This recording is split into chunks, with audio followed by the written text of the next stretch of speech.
Shabbat Shalom, everyone.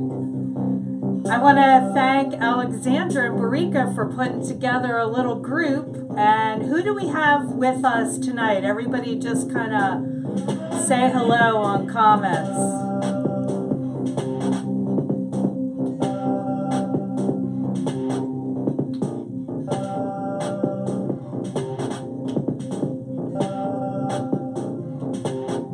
Hey, Sissy. Hey, Ryan. Good to see you. Hey, Neats. Great to see you. Good to see everyone. Hey, Nicole from Costa Rica. Shabbat Shalom. Great to see you, honey. Hey, Ashley Larkin. Good to see you. Shabbat Shalom. Happy Passover. John Rosa. So happy to see you. Shabbat Shalom. Happy Passover. I'm sure you're with Jackie, too. Hey, April, Shabbat Shalom, happy Passover, great to see you. April, not sure if you're with Miss Gwen or not, but if you are, Shabbat Shalom. Hey, Gabby, great to see you. Great to see everyone. Shabbat Shalom and happy Passover to everyone.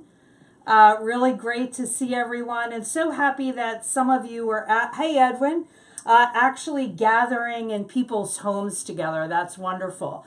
So our Sabbath Collective community is celebrating Passover Seder on this very first night of Passover, which is actually what Yeshua was doing on this night, according to the lunar calendar, which is sundown to sundown, and not the Gregorian calendar.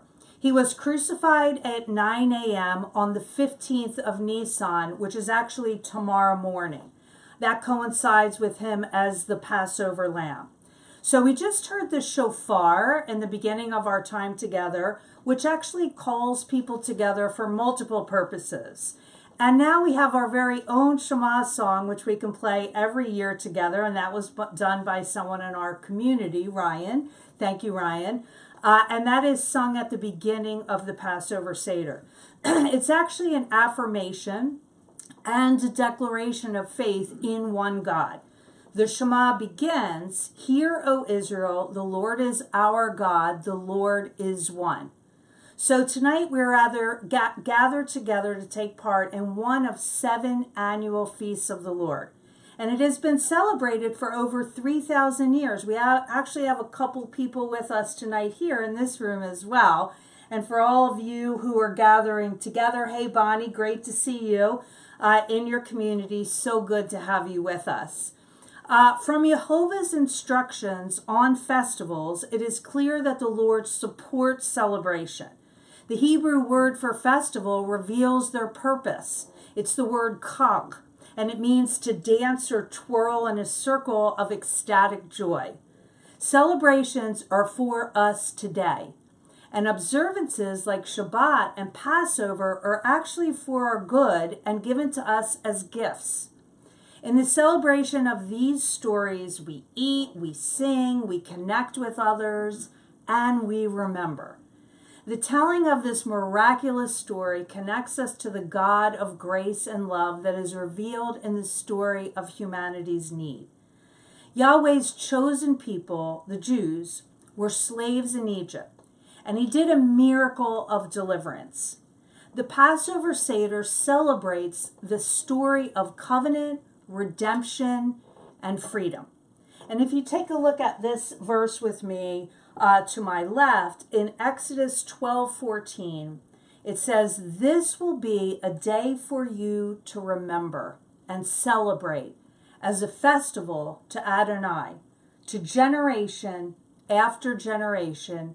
You are to celebrate by a perpetual regulation or a permanent enactment." He also declared that it was to be kept by a service. Exodus 12:25 and Leviticus 23, God enumerated what he called my feasts. And then he enjoins us in their observance upon his people forever. So sages have prescribed this service is done in a certain sequence. And the words kind of tell us how we do that. We see here that the word Seder means order. And the Seder is presented in the Haggadah, which means telling of a story. So although there are many variations in celebrating the Passover Seder, these celebrations or festivals are the telling of the story of Adonai's deliverance for his people. Exodus 6 through 8, it says, "Therefore, say to the people of Israel, I am Adonai. I will free you from forced labor of the Egyptians, rescue you from their oppression, and redeem you with an outstretched arm and with great judgments. I will take care of you as my people, and I will be your God. Then you will know that I am Adonai, your God, who freed you from the forced labor of the Egyptians. I will bring you into the land which I swore to give to Abraham, or as we say Abraham, Yitzhak, that's Isaac, and Yaakov, Jacob. I will give it to you as your inheritance. I am Adonai." Then traditionally, the candles are lit by the mothers in the home. So for those of you who are, hey Alicia, great to see you. For those of you who are celebrating with other people or even by yourself, you can light the candles, and that is the official beginning of the Passover Seder. "Blessed are you, O Lord our God, King of the universe, who has preserved our lives so that we may celebrate your festival. As we kindle the Shabbos and the festival lights, may the light of your presence overshadow us so that we may discern the significance of this celebration." So let's remember the story of a chosen people. Jehovah promised Abraham and Sarah that they would produce a great nation, Israel, and through whom all the nations of the earth would be blessed. The promise was renewed to Isaac, and then again to Yaakov. Yahweh made a way to preserve the household of Yaakov by saving the nation of Egypt through Joseph, as we say. He became the prime minister of Egypt, and through the Lord's wisdom, sustained both the Egyptians and the Israelites from 7 years of famine. After Joseph died, later on, a Pharaoh arose, and the scriptures say, who did not remember Joseph, and he enslaved the Israelites. Leaders' memory is very short term, right? But God's promise and calling has not changed. So Israel has been enslaved by the Egyptians for over 200 years, forced into increasingly more difficult and torturous labor for the splendor of the Pharaoh and his Egyptian monuments. And as we know, slavery is slavery is slavery. Its purpose and its consequences do not change. I'm wearing a shirt from our good friend Andre Henry, and you've probably seen it around a lot. It doesn't have to be this way. The story we celebrate tonight is a reminder of God's will for justice and deliverance that came through people that are willing to trust God, to follow him, and actually to be a co-worker with him to bring that about. So Pharaoh became threatened by the sheer number of the Jews, and ordered all of their newborn boys to be drowned in the river Nile. But one child was saved, Moshe, or Moses, as we say. And after his own journey and being called by the Lord in response to the outcry of the people, Moshe goes back to Egypt. And with the help of his brother Aaron, he faces Pharaoh, the ruler of this kingdom that held God's people as slaves, and he makes a command, "Let my people go."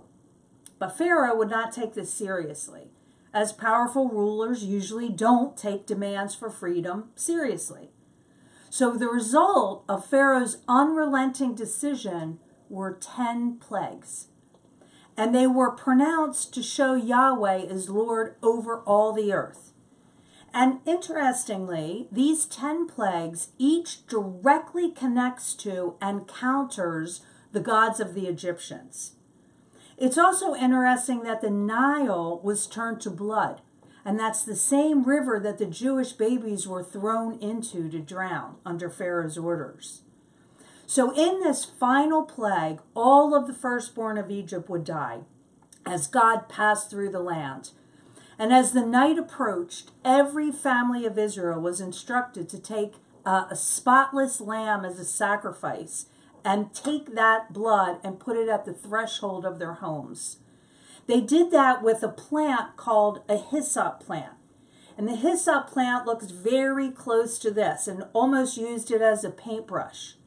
And what they did was they take the plant, they dip it in the blood, and then they applied it to the doorposts and the lintels of the house, similar to the way this looks.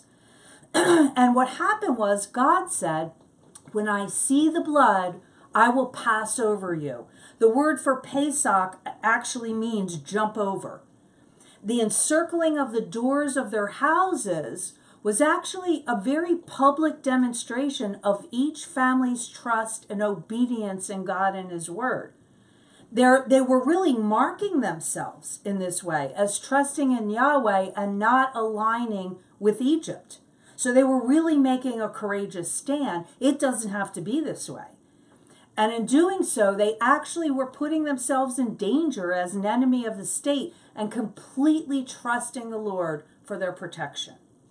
So they were to remain inside the house, eating roasted lamb and sharing in the bread of affliction that was made quickly because it had no yeast. After years of slavery, God would do a quick work of deliverance. So as the Lord passed through Egypt, anyone without the blood applied to their posts actually lost their firstborn son. And this resulted in Pharaoh's releasing the Jews and ordering them to leave the land. And he even gave them a ton of riches to take with them, which is what they would actually later use for the construction of the tabernacle. Pharaoh then, as soon as they were released, changes his mind. And he sends his armies to go and bring the Israelites back. And as the Jewish people, the children of God, stood at the Sea of Reeds with their enemies approaching them, and they're literally facing a sea, Moshe says, stand firm and see the salvation of God. And suddenly a powerful east wind begins to blow, and it clears a path of dry ground at the bottom of the sea, and a wall of water stood up on each side. This actually enables the people to pass through, millions of them, to pass through the sea by walking on the land. This act was symbolic of death, burial, and resurrection.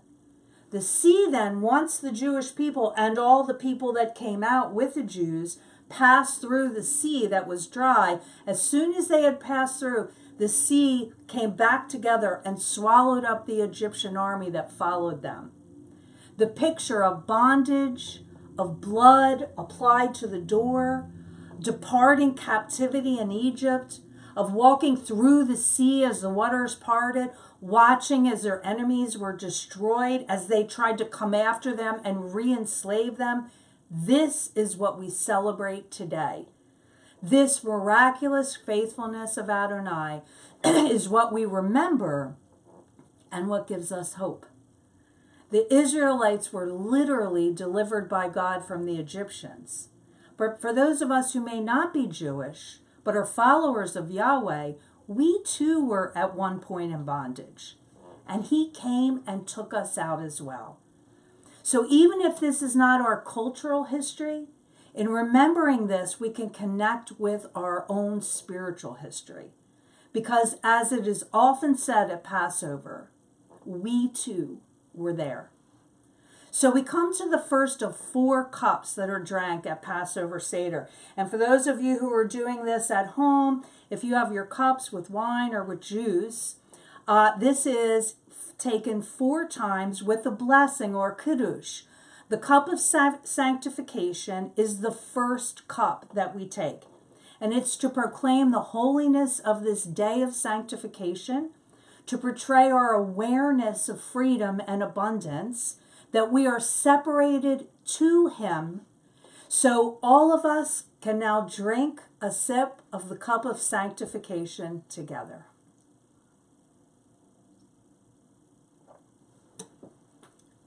So we're going to be doing some collective readings. And as I kind of enjoin you, you can share in this together, and you can say it in your homes, whether you're alone or whether you're with other people. We can read this together. Blessed are you, O Lord our God, King of the universe, who has sanctified us by your commandments and has commanded us to be a light unto the nations and has given us Yeshua, the light of the world. So all of the Passover elements have symbolic meaning and are eaten to have a sort of sensory connection with the meaning. And so many of the festivals are very tactile, they're very holistic. And God created us to connect with meaning in that way. So the first thing I want to look at is the karpas, or the green vegetable. And it's oftentimes parsley is used for this. And it's dipped in salt water and eaten. And the meaning of this is it reminds us of the tears of the slaves. The way of the transgressor is bitter. And sin, or turning from Yahweh, will bring us its own sorrow and pain. It also connects us with the salt in the sea that was crossed, as well as the tears of Yeshua in the garden, and the drops of sweat that turned to blood. So if you would say this with me together. Blessed are you, O Lord our God, King of the universe, who creates the fruit of the earth. And now we can all eat of the karpas together.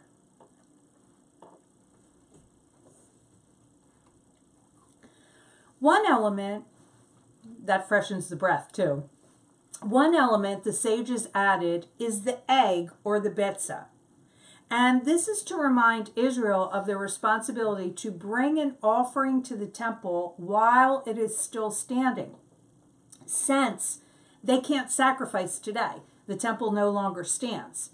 So the egg is also said to be a symbol of new life and resurrection. Now, in Matthew and other places, we see that Yeshua oftentimes talks about the elements of the Passover. He shared in these three elements on the night of the Last Supper before his death. Yeshua says this, I have been very eager to eat this Passover meal with you before my suffering begins. The other element that we see is the zeroah, or a bone of some sort. And that symbolizes the Passover lamb that was killed so that the firstborn Israelite may live. We also celebrate and remember our Passover lamb, who is Yeshua. The other thing that is part of this celebration, which is so meaningful, is the matzah. So the people didn't have time to bake bread before they were delivered, as the yeast would take time. So the bread that they made was without yeast. Matzah is the Hebrew term meaning sweet. And it's contrasted with the word for leavened bread, which is chametz, which means bitter. Traditionally, in the Passover Seder, the bread is taken from something called a unity bag, and it looks like this. And the unity bag actually has 3 compartments inside, and that's where the bread is stored.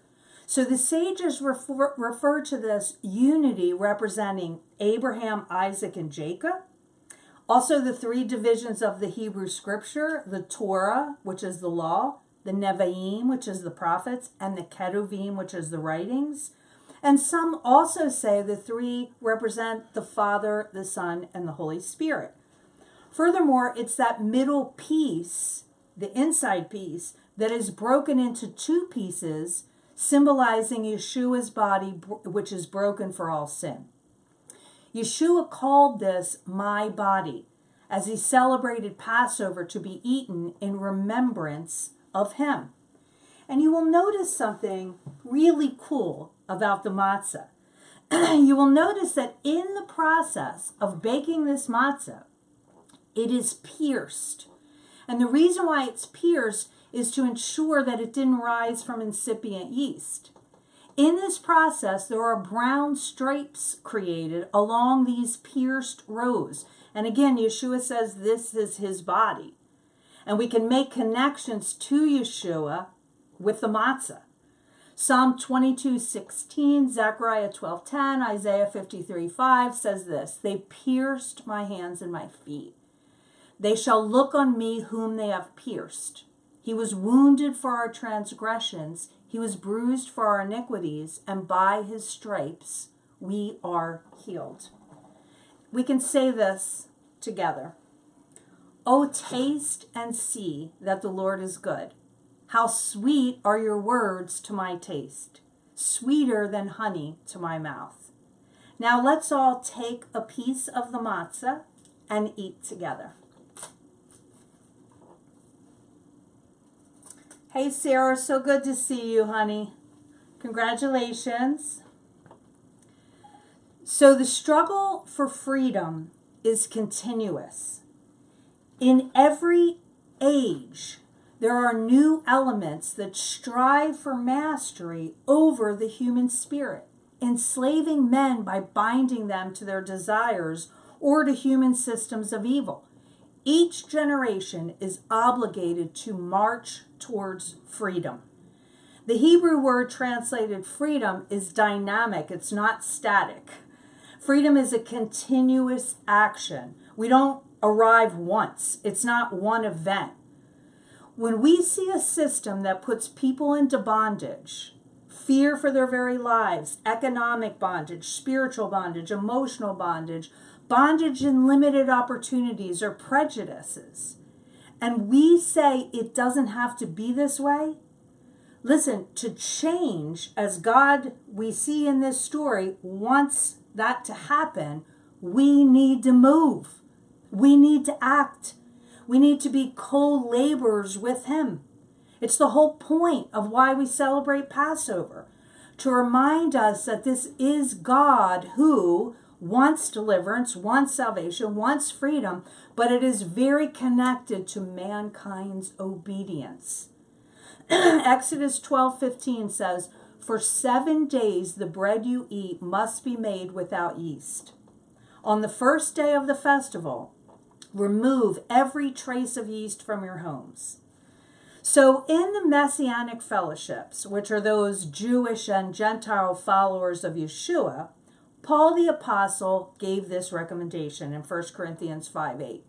He says, so let us celebrate the Seder, not with leftover chametz, that means food with yeast, but he says the chametz of wickedness and evil. Remember, yeast symbolizes hidden sin that grows and kind of permeates into everything.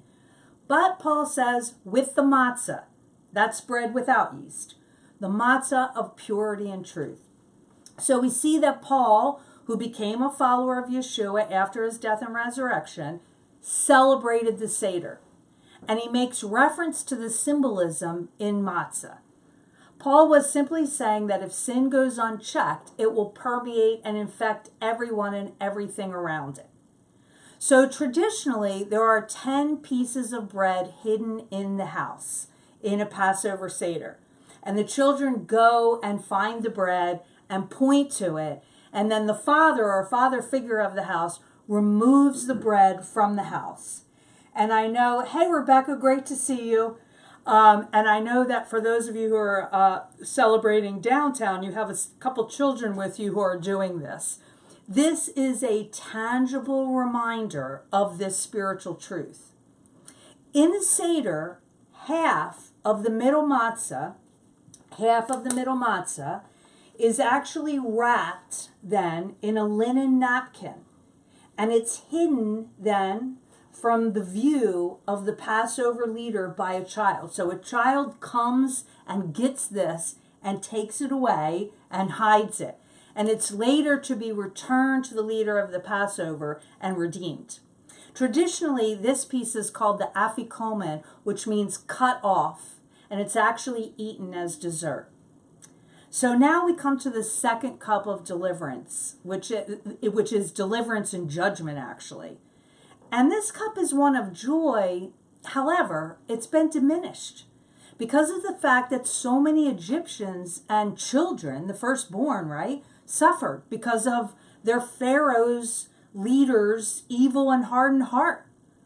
And the sacrifice of this is unimaginable. We should never be over the top rejoicing even when our enemies are destroyed, because life is precious. So we actually, to do this, count 10 plagues. And then we spill a drop of wine from our cups for each plague, remembering that judgment comes from God. So in other words, you can take your cup and either spill a drop, or what's often done is that you take your cup and you stick your finger, your little pinky finger in, and dab a little dab of wine and then put it onto your plate to count. So the cup of joy isn't filled all the way to the top. And that's another symbolic representation that it's not completely joy. The cost should cause us to remember that pain, even though we have deliverance, still matters. So we're going to take the drops by our fingertip onto a plate, and we're going to name the 10 plagues of judgment for sin given by God. And interestingly enough, each of those 10 plagues actually demonstrated that God's judgment and power over the Egyptian gods, because each of those plagues countered a specific Egyptian god. So let's read this together. And as we do, we're going to take a drop, we're going to put it on our plates, and we're going to read this together. The first one is for blood, frogs, lice, wild beasts, cattle plagues, boils, hail, locusts, darkness, and the 10th one, the death of the firstborn. Thanks be to God for the provision of the Passover lamb that saved us from the consequences of sin, for Yeshua, who takes away the sin of the world and saves us from death. So with this cup, we celebrate God's deliverance and judgment. If you would say this with me together, his faithful love endures forever. Let's drink of the cup together.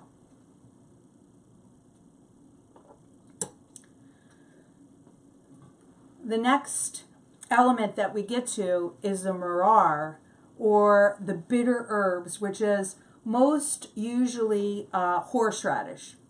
And it symbolizes really the hard life of the slave. In Exodus 12:8, it says they are to eat of the bitter herbs. We eat the bitter herbs to remind us of the bitterness when we were slaves. So horseradish is commonly used because it is very strong. And you take some horseradish and you put it on a matzah to eat. And this is a holistic experiencing of the bitterness, because it really makes you tear up. You can feel it. It makes your nose run. It makes your eyes run. And you really connect to the bitterness of slavery in a very sensory way. We should identify with our own bondage that we were redeemed from, but also identify with oppression of other people in our world today, because it doesn't have to be this way. So take a big scoop of the horseradish, leave a tiny bit left because we're going to use it again. Take a big scoop of the horseradish and put it right up there on your piece of matzah. Okay? And then before we do that, we're going to read this together. Get ready, as the song says, get ready. Read this together. Blessed are you, O Lord our God, King of the universe, who has set us apart by your commandments and has commanded us concerning eating the bitter herbs. And now you can all eat them together. And I'm going to feel your experience from here. So as you eat, don't reject that experience quickly. The reason why it's used is so we will deeply connect to the maror experience, that it affects us, that we remember, and that we're grateful. So now we're going to, and if Joan is doing this, hey, Carol, so great to see you, honey. Really glad you could join us. If Joan is doing this over Miss Gwen's, this is her favorite part. So now we're going to dip in the maror for the second time. Only now we also dip in the chorosa, which is a mixture of fruit and nuts and wine. And it symbolizes the mixture of clay and straw that the Israelites used to make bricks. So we take the two pieces of matzah. We take another scoop of the maror, okay, or the horseradish. And then we take some of this chutney, whatever you're using, the sweet, okay. And then we take the two and make a sandwich out of them.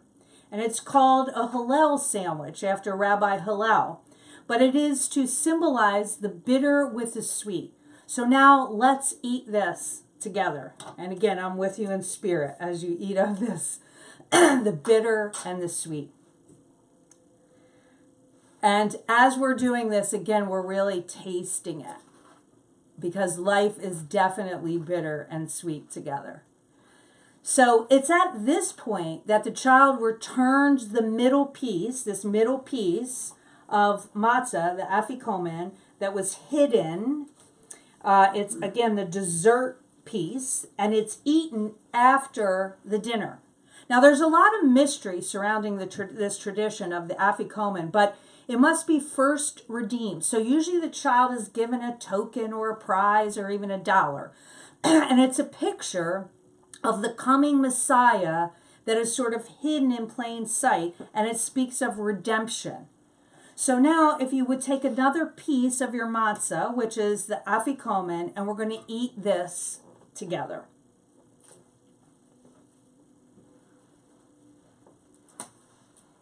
Hey, my niece is watching. So good to have you from Arizona, Tanya. The third cup is the cup of redemption. Because God said, I will redeem you. So it was the same cup that Yeshua shared with his disciples to introduce the fulfilled covenant in his blood, by which we celebrate our deliverance from sin's bondage. 1 Corinthians 11, 23 through 26, the Lord Yeshua, on the night he was betrayed, took bread, and after he made the barakah, he broke it and said, this is my body. And again, he's talking about this matzah. This is my body, which is for you. Do this as memorial to me. Likewise, also the cup after the meal, saying, this cup is the new covenant affected by my blood. Do this as often as you drink it as a memorial to me. For as often as you eat this bread, the unleavened bread, and drink the cup, you proclaim the death of the Lord until he comes. So let everyone now drink of their cups of redemption together. This is so cool to experience this all over the world, really, together. That's the power that we have, that we can do this now as a family. So we now move to the fourth cup, the cup of thanksgiving and consummation. The Lord said to Israel, I am the Lord. I will take you as my people, and I will be your God. That's Exodus 6:7. So this cup is shared with joy and thanksgiving, remembering, and let's read this together. Blessed are you, O Lord our God, King of the universe, who has adopted us as your children and given us the grace through which we call you Abba Father. This is also called the cup of consummation, for it is the one to which Yeshua referred to when he declared, mark my words, I will not drink wine again until the day I drink it new with you in my Father's kingdom. That's Matthew 26:29. And then in Revelation 19:9, we see, and the angel said to me, write this, blessed are those who are invited to the wedding feast of the Lamb. And if you would say these words to me from Revelation, the Spirit and the bride say, come. Let anyone who hears this say, come. Let anyone who is thirsty come. Let anyone who desires drink freely from the water of life. Revelation 22:17. So in anticipation of the coming again of the Messiah, when he comes to restore this whole world to shalom, let us all drink of the cup of thanksgiving and consummation. This is the Passover Seder. We can drink of the fourth cup. This is the Passover Seder that continued on with the followers of Yeshua many years after his resurrection and celebrated until at the Council of Nicaea, Constantine outlawed the Passover and mandated that Yeshua's death and resurrection be celebrated on Sunday. So government came in and changed everything, separating followers of Yeshua from the Jews, as well as from their own Hebraic roots of their faith. So listen, hear me. Easter does not replace the Passover Seder. It fulfills it. The festival of Passover is a gift to us to remember the Lord's faithfulness, his power, and his promise of redemption. And if we could say this together, this is the power of Passover. This is the lesson of history. And this is the story of freedom. May the Lord bless you and keep you. May the Lord make his face shine upon you and be gracious to you. May the Lord turn his face towards you and give you peace. Amen. Happy Sabbath. Happy Passover Seder.